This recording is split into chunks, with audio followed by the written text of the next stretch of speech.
So it is a great pleasure to introduce Professor Xavier Gómez-Mont from CIMAT in Guanajuato. And he's going to be speaking about geometrical and dynamical properties of holomorphic foliations with singularities. Javier, thank you so much. And thanks, Uller, Kodaira and Teichm. Yeah, sorry. Thank you, Kodaira. Well, I would like to thank very much Professor Griffiths to me for inviting me to speak here. And Professors Kodaira and Donald Spencer published in 1960 the paper Multifoliate Structures, where they extended the theory of deformations to foliations, more than foliations. And then later in his years, Professor Spencer did for other pseudogroups. I was a graduate student in Princeton University from 75 to 78, so I had the opportunity to meet Professor Spencer and learn from him part of his deformation theory that he carried out with Professor Kodaira. And I never got to explain to him what I did, what I learned from him. So I prepared this talk like for him, not for you. So in that sense, I am not going to speak about the latest results I have obtained in this, but I want to give a panoramic idea of what I've done with what I learned from him. And in particular, their work was mainly devoted to set up the foundations of deformation theory. And I'll be more interested in the applications to geometry and dynamics of this theory. So the objective of the talk is to explain how I and my collaborators have obtained geometric and dynamical properties of holomorphic foliations with singularities. Originally, they worked with foliations without singularities, but I figured out with time that in algebraic geometry, you need to handle singularities, so one has to introduce singularities into their framework by using deformation and infinitesimal automorphisms. And besides the theory of Kodaira Spencer's, I will be using Teichm theory and Alford's Baer's a solution to the Beltrami equation with measurable coefficients. So that's an incorporation.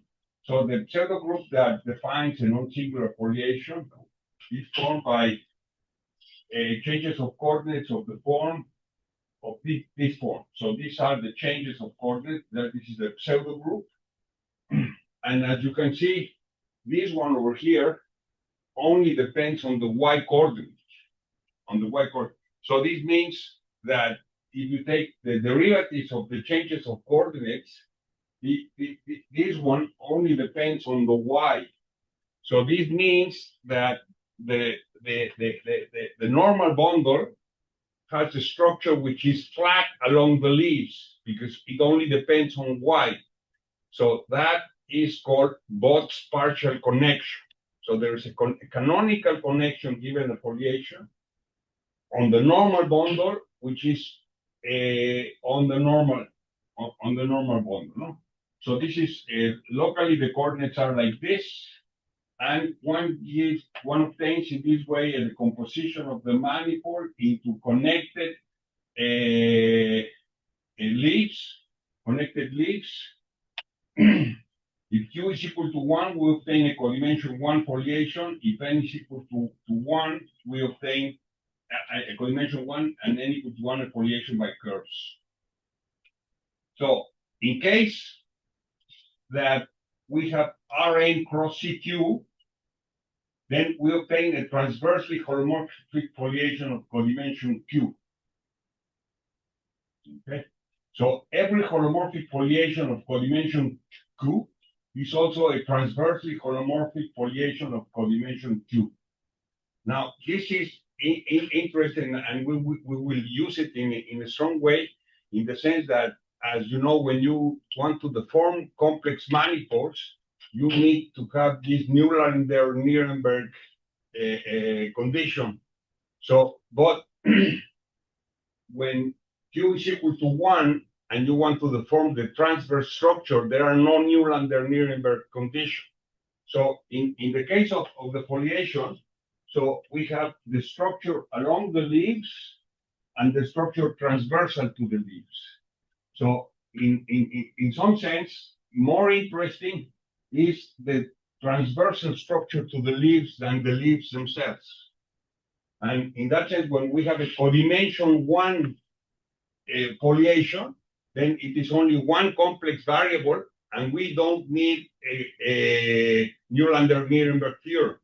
So if I want to change the structure of the transversal, use deformation of the transversal structure to do a compatible deformation of the tangential, that includes this Nuremberg condition.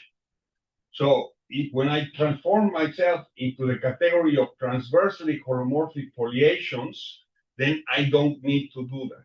So this will come in handy. Okay. In particular, if I have a holomorphic foliation, I can view it as a transversely holomorphic foliation. So if I have a deformation of a holomorphic foliation, I can view it as a deformation only of the transverse structure.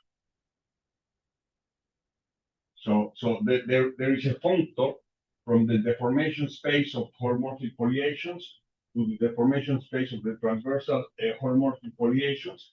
And in particular, there is a tangent space map. So I have developed the homological algebra techniques to compute the above map, the derivative of this. And for that, as I will show, one needs to do hypercohomology of exact sequences of complexes of sheaves. So in that sense, this is not the approach of Kodaira Spencer. They did other resolutions using differential infinity forms. So we will use this language. So the tangent vectors to the leaves form a subbundle in the case of these non-singular foliations, giving rise to an exact sequence of vector bundles, the tangent to the foliation, the tangent space to the manifold, and the normal bundle, which has this special structure I mentioned. And conversely, a foliation may be defined by a subbundle of the tangent bundle satisfying the Frobenius integrability condition. Now, already you see from this condition that see doing Lie brackets of the tangent to the foliation falls inside the tangent to the foliation. If you do Lie brackets of the tangent vector with the normal vector, then you fall into the normal vector. So this is what's called Bott's partial connection. So this gives rise to a connection, which is not really a connection on the full manifold, but only along the leaves, and it is inherited from the Lie brackets and directly from the definition. Okay. Now let me give some examples. Given a polynomial vector field in Cn, the solution to Newton's equation defines a singular holomorphic foliation by curves in Cpn with singularities on the singularities of x, where x is equal to 0. So if you want to consider non-singular foliations, there are almost none. But if you want to consider singular foliations, then they are very easy to obtain. They are given by any vector field. And then in this example, there is no integrability condition because it's only one dimension. Even though the solutions are Riemann surfaces, but since you were using the Cauchy-Riemann equations on the leaves, there are no further integrability conditions. So any vector field gives rise to a foliation. The problem is that it has singularities. So that's why we included singularities. Another important example that has motivated what I'll be speaking about are Riccati equations. So Riccati equations arise as the following. Given a finite Riemann surface S and a representation of the fundamental group of the Riemann surface into PSL2C, one may suspend the representation to obtain a surface, to obtain a rule surface. So the rule surface is S times C, and then you divide by rho. Rho would be the action of the universal covering on S, and on C bar, you let the representation act. And so this forms a rule surface. So this is, you have the base. Here you have the base surface, S. You can assume that perhaps there are some finite points you remove. Here you have the sphere. And now the foliation will be transverse to the sphere. So you obtain this foliation, and the monodromy of the foliation is given by the representation. So and then so these are examples. Now in this one can explicitly see that if you want to deform the foliation in the rule surface, you can deform the complex structure of the base surface, or you can deform the representation. So in this sense, you can deform the complex structure along the leaves, or you can deform the transverse structure, which, so if you deform the complex structure here, then you have to keep on deforming it all along the orbit. So it has to be equivariant with respect to the foliation. So in that sense, the deformation theory has two aspects. One is the deformation of the transversal structure, and the other is the deformation of the structure tangent to the leaves. Now, in the case of root surfaces, one may compactify the foliation to the punctures to obtain a singular holomorphic foliation on the root surface by putting over the punctures. So we put the vertical line, is also a leaf, and it will have one or two singular points depending if it's hyperbolic or parabolic element around the puncture. So even in this case, in the case where it's a compact surface, then you get a non-singular foliation. But in case you have puncture, you get a foliation with singularities. So singularities are something which one has to deal with. And in the case of Riccati equations, one can explicitly write a polynomial vector field which only depends quadratically in the C2 coordinate for this variable over here. And so this at infinity, it will also be transverse to the foliations. And so these are Riccati equations. So, and one would like to understand, the dynamics of how the thing, in the case of full surfaces, of course, the dynamic is completely controlled by the representation. And then if you deform the Riemann surface structure here, then you and fix the rho, then it has the same dynamical properties, and you're only deforming the complex structure along the leaves. So one can try to do this in general. One can so for a polynomial vector field like this in C2, one can try to deform the structure of the leaves and the transverse structure. And of course, the coefficients of the polynomial vector field provide a universal space of deformation.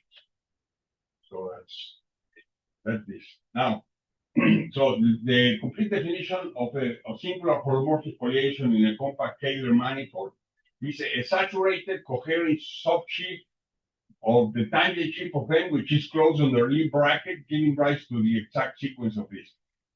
This word of saturated means that there is a Zariski open set where this tau of F is a vector bundle. And so saturated means that you take all sections which extend the non-singular part. So to avoid more complicated singularities. So now,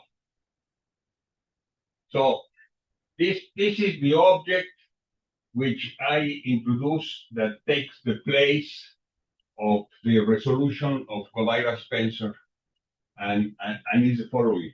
So you take the tangent bundle of n. So this is a complex of sheaves. This is a complex of sheaves. So the first map, you take a vector field x, you take y, a vector field tangent to the foliation, you do the lip bracket, and then you project to the normal bundle. And so this gives the derivative. So if you make this dual, so this is a one form tangent to the leaves with values in the normal bundle. And then you do the ramp complex along the leaves. And so this, you construct this complex of sheaves. And then,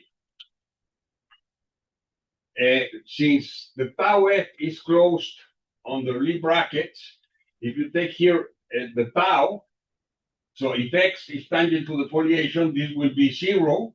So this induces a map. This induces this complex where you obtain this, the same complex, except that in here you put the normal bundle. And then you obtain an exact sequence of complexes. So you have an exact sequence of complexes. Now, once you have an exact sequence of complexes, there is something which is called the hypercohomology groups of the exact sequence of complexes. Okay? And so the result here then is some theorem I obtained some while ago. Let's say the following. Let MF be a holomorphic foliation with singularities in the compact manifold M. Then the first hypercohomology group of this complex I just introduced is a space of infinitesimal deformations of MF as a holomorphic foliation with singularities. Then, if you do the same thing, but instead of considering this complex, you consider this other complex, the one just dividing by the normal bundle.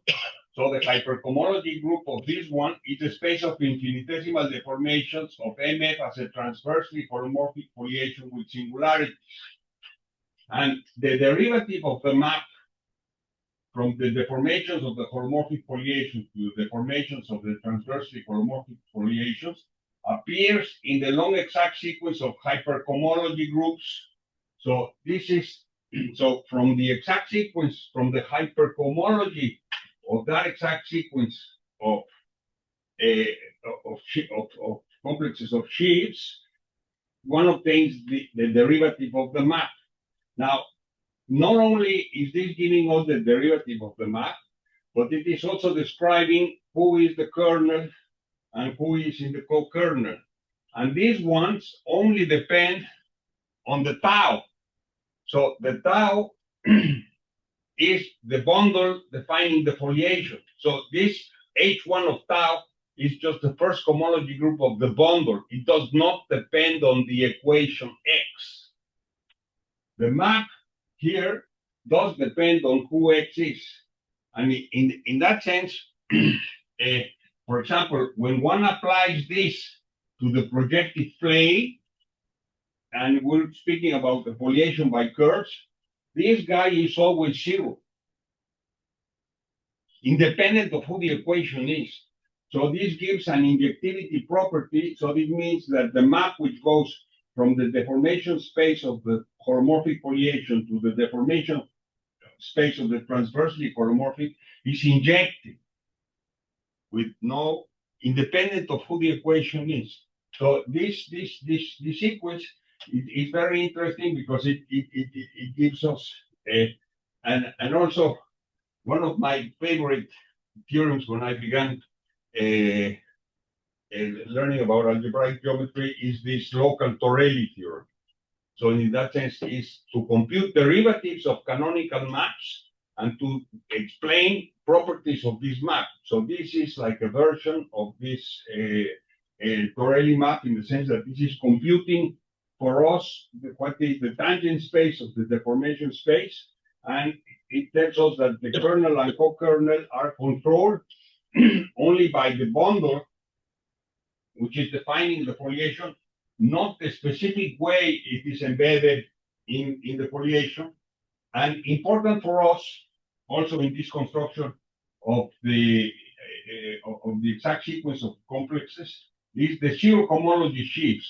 So the zero cohomology sheaves of this first exact sequence of complexes is a set of vector fields in such a way that X bracket with TF is containing TF. These are the infinitesimal automorphism of foliation. And this means the following thing is that here, if X is, you have X1, and then here I said X and Y, and then here you put X2 of Y. So if you integrate locally this vector field, this will be sending the horizontal leaves into the horizontal leaves. So you have like two, you have X1 and you have 0. So this is preserving the leaves, preserving each individual leaf. When you put here X2 that depends only on Y, then you are allowing the leaves to be transformed one into the other, not the leaf into itself. That's 0. But the leaves onto other leaves. So these are the so that's the zero cohomology group sheaves. The zero cohomology sheaves of the two give us the set of infinitesimal automorphisms. Now, okay. Now, so that's the general framework. The general framework. Now I'm going to be more concrete, and we assume that MF is a transversely holomorphic non-singular foliation in a compact manner. So I'm going to change the category from holomorphic to transversely holomorphic. Now, one of these objects may be obtained by a foliation by curves on an algebraic surface having only Poincaré type singularities. These Poincaré type singularities mean that the foliation defined locally at the singular point, the eigenvalues, the quotient of the eigenvalues of the linear part is a complex non-real number.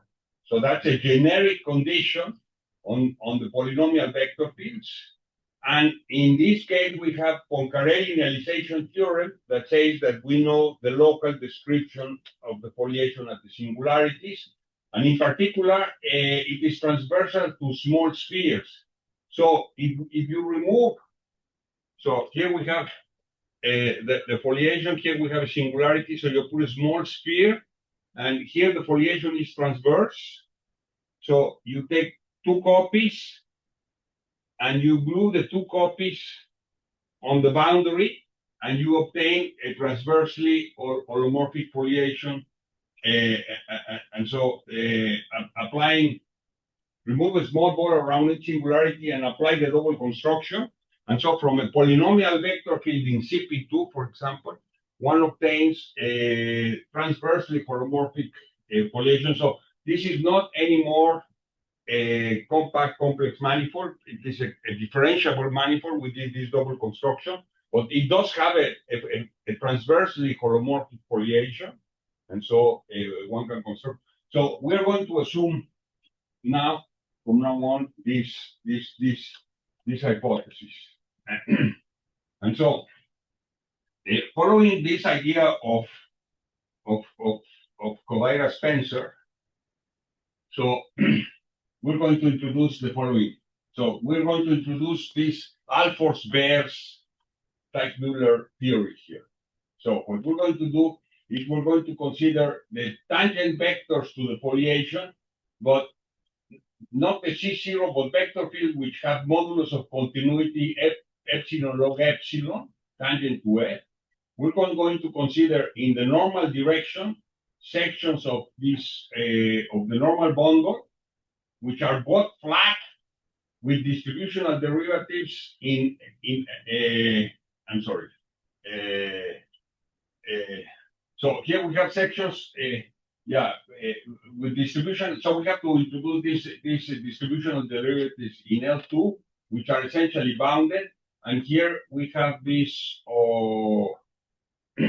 So instead of considering C0 conditions, we need to impose a certain condition about, we want to take V bar of vector fields. So here we have sections tangent to the foliation, which have this modulus of continuity embedded into so this, in the case where here it have some differentiability hypothesis, this becomes the infinitesimal automorphisms of Kodaira-Spencer. But here we are weakening the differentiability hypothesis, and here we have this holomorphic sections of the normal bundle. So usually the Fatou and Julia set associated to the dynamics of an iteration of a rational map is done using normal families. Now, the claim here is that you can also use the automorphism group to define the Fatou and Julia components. So the Julia component is where you have some regularity, where you can move. You have some non-trivial automorphisms. So the Fatou set is going to be, so these are sections of the normal bundle where you have some vector field which is non-zero. And the Julia set is the set of points where all the normal vector fields which are constant along the leaves vanish. So we're using a symmetry condition on the infinitesimal automorphism to split up the dynamics between the ones where you have some regularity, so you can move the points, you have a non-trivial group of automorphisms, and where you have no automorphisms. So this allows to use these infinitesimal automorphisms, but one has to put a weaker hypothesis here because one wants to use this Alford's finiteness theorem, this solution of the Beltrami equation. So that's the definition. Now, so the theorem I obtained some time ago with Etienne Guise and Jordi Saludes is the following. So let F be a transversely holomorphic foliation of complex codimension 1 on a compact connected manifold M. And let Fk be the restriction of F to some connected component of the Fatou set. Then there are three exclusive cases. One is that it is a wandering component, which means that the leaves of the foliation are closed in this Fk. So you might have a region where you have closed leaves outside of the Julia set. You have a component which is a semi-wandering component, which means that the closure of the leaves form a real codimension 1 foliation of Fk, which has the structure of a fiber bundle over a one-dimensional manifold. And you have another component which is a dense component. The leaves of Fk are dense in Fk. So this is wonderful, I think, because you have no way to know what. So this applies in particular to a polynomial vector field in two complex variables. So you have no way to understand what is the solution of this Newton's equation. But one knows that you can divide. So the complement of the Julia set is the set where the foliation is rigid. You cannot, that has no automorphism. And you can use the automorphism to split up the connected components of the complement, and you have these three types. In the following terms, I will explain, one can classify what is the nature of these three sets. This okay? Any question here? So one is using the set of infinitesimal automorphisms a la Kodaira-Spencer, but instead of considering C-infinity things, one has to consider continuous things which have distributional derivatives such that V bar is essentially bounded because one wants to use this this measurable Riemann mapping theorem. So using this measurable Riemann mapping theorem, one can obtain this splitting, which is equivalent to the partition of the dynamics of a rational map of the sphere into the Julia and Fatou components. But instead of using normal families, we are using the symmetries which come included by the infinitesimal automorphism. So now one can be more explicit about what the behavior of the different types of component. Whoops. Did I do something wrong? Yeah. Okay. So the wandering components. So let Fk be a wandering component of the Fatou set. Here the leaves are closed in the Fatou set.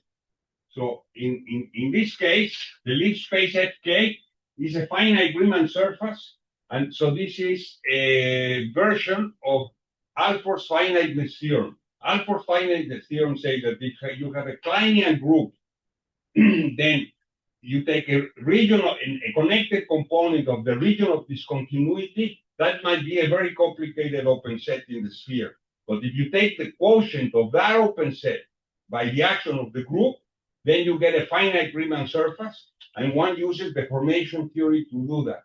So here, this is a generalization of this. Finitely generated. Yeah, finitely generated a Kleinian group. Here, the compactness hypothesis is the finitely generated. So, so here, on a compact manifold, we're speaking here. So this is just a more local description of the different components. So then if you stay at the wandering component, then the quotient space is a finite Riemann surface. It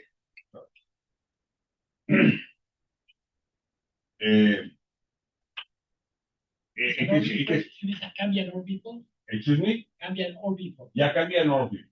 But so it is Hausdorff.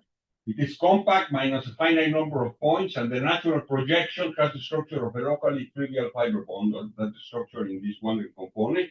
And there is only a finite number of wandering components in the Fatou set, except possibly for sphere minus 1, 2, or 3 points.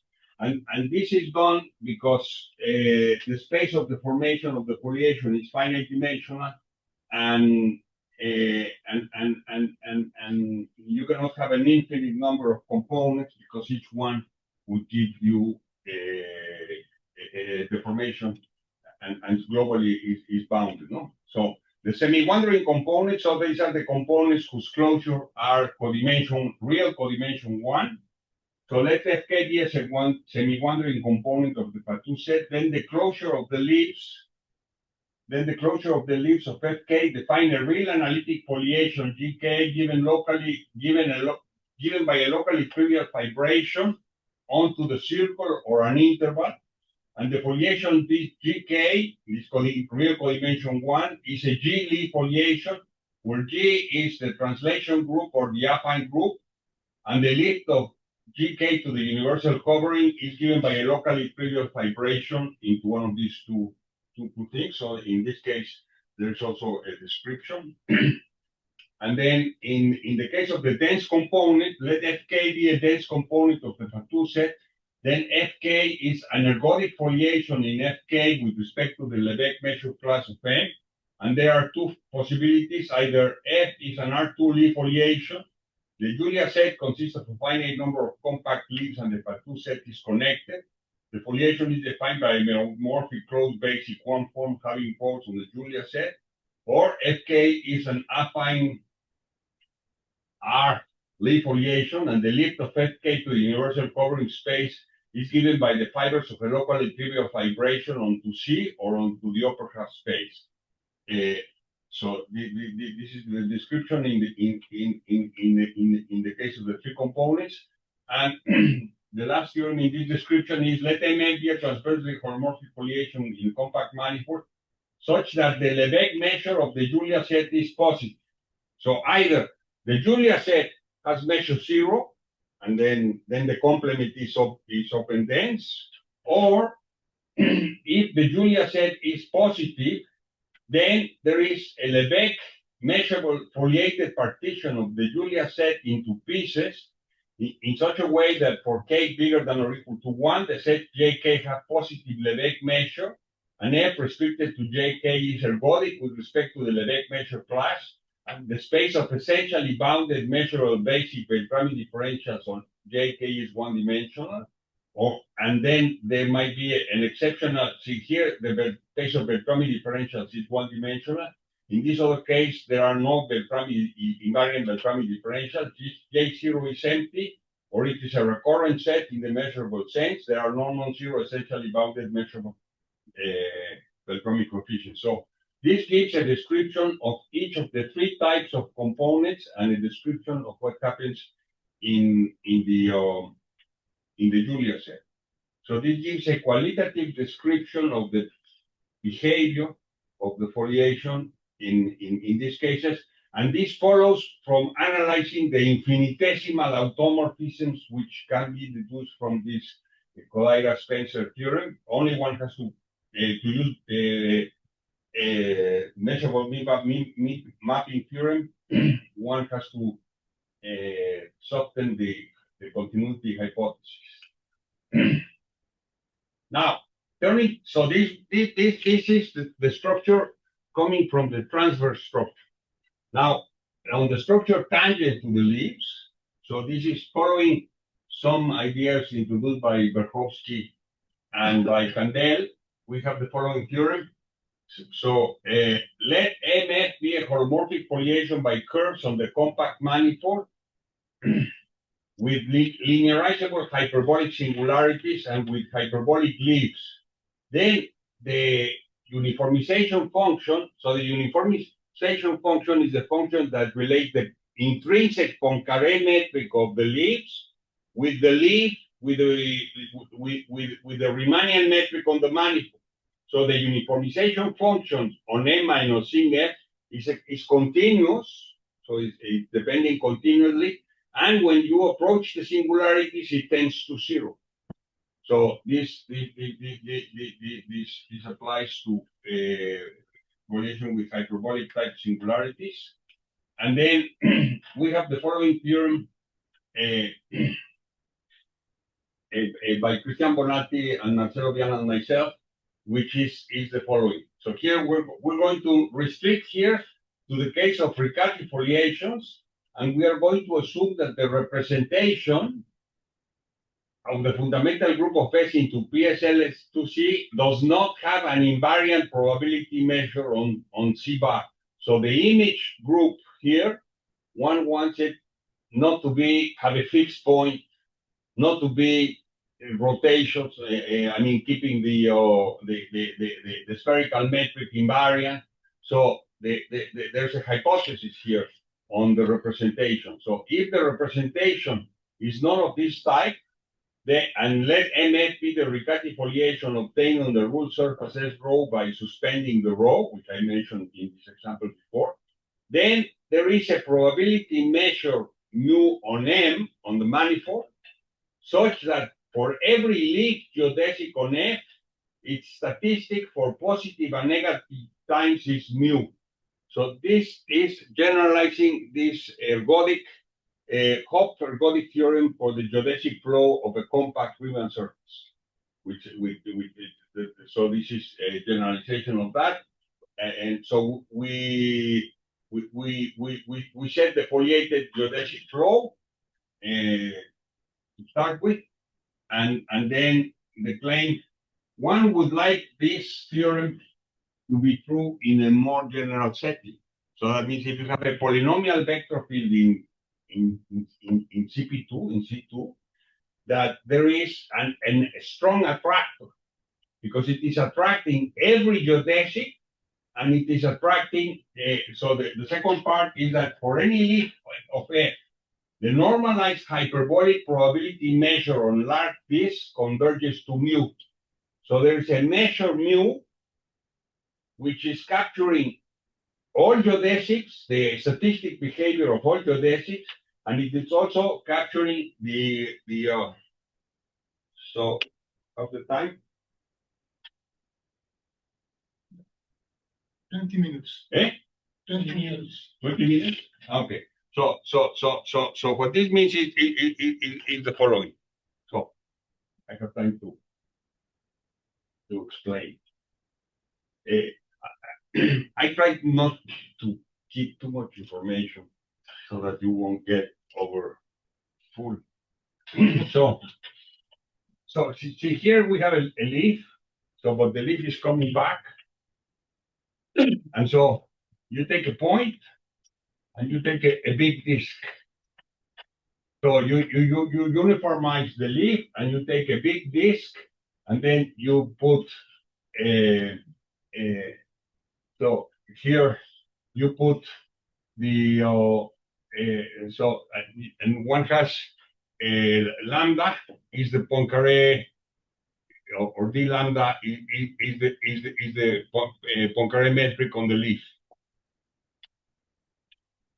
So we're assuming that all the leaves are hyperbolic.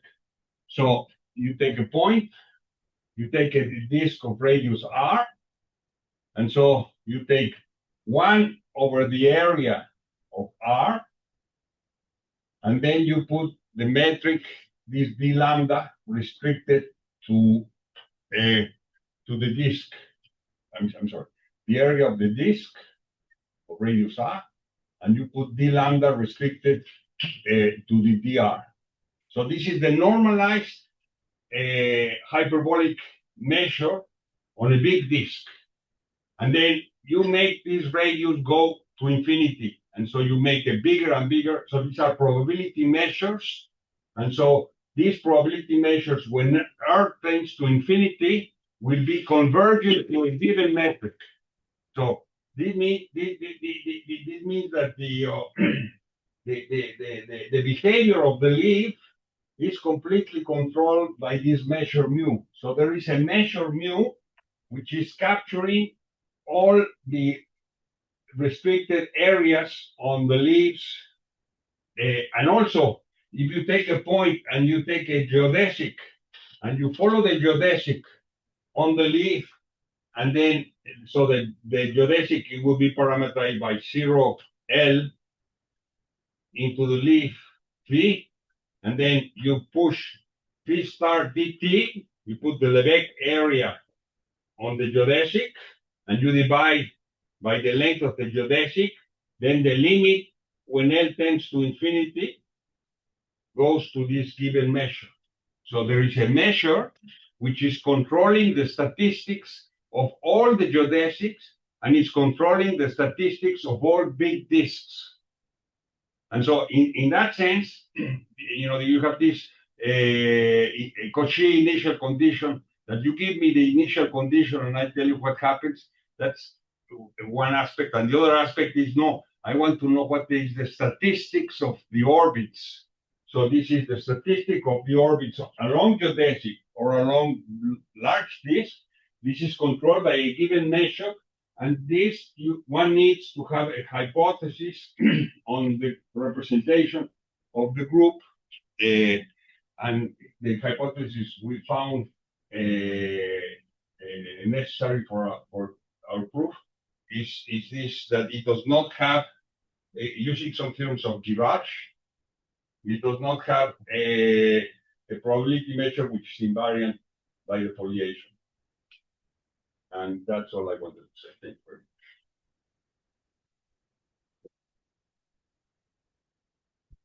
much. Any questions? How do you generally compute that measure? How do you compute it? Yes. So actually, one of the things I would like to know is if this measure is absolutely continuous with respect to Lebesgue. I don't know. I don't know if that's true. So so in that case, we use some theorems of probability theory, but applied to the geodesic flow on the base Riemann surface, but in principle, we don't know how to compute or who it is. Even for the case of you have the sphere, so you have the representation.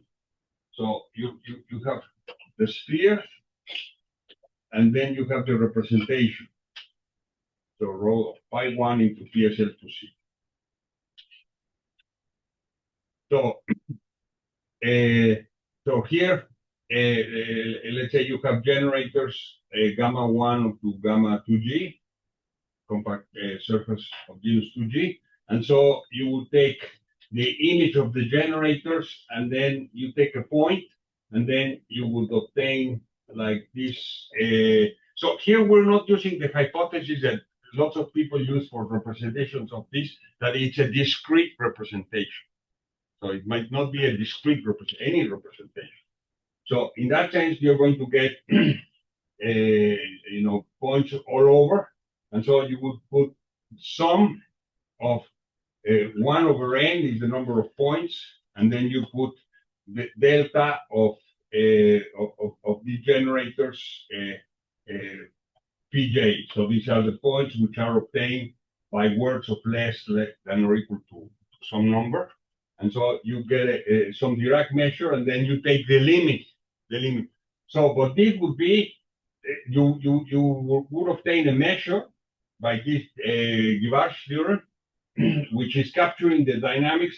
But the thing here is that this is using a discrete, a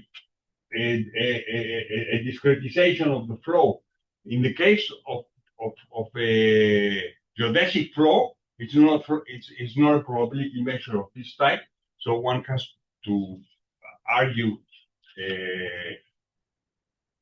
So in that sense, we know that the measure exists, but we have no control. In the case where, let's say, the representation corresponds to the uniformization of a Riemann surface, then the support of the measure will be on the circle.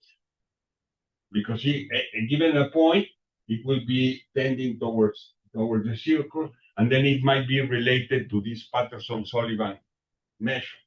So, but in general, we just know that there is this measure.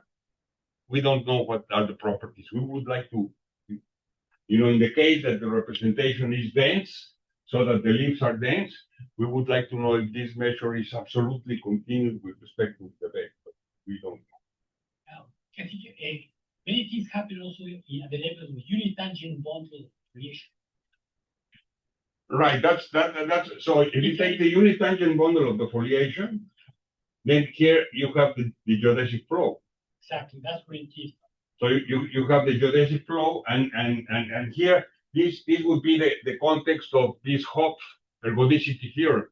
So we're generalizing this Hopf ergodicity theorem, but not for a compact Riemann's hyperbolic surface, but to the leaves of a hyperbolic foliation in a compact manner.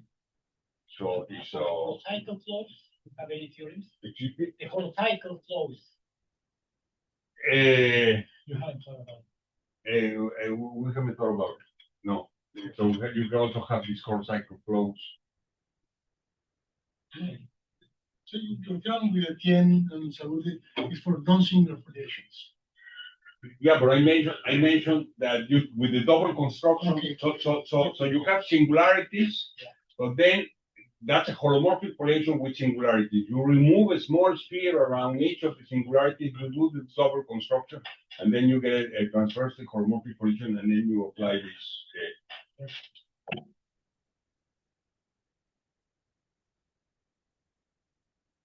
Thank you very much. Thank you.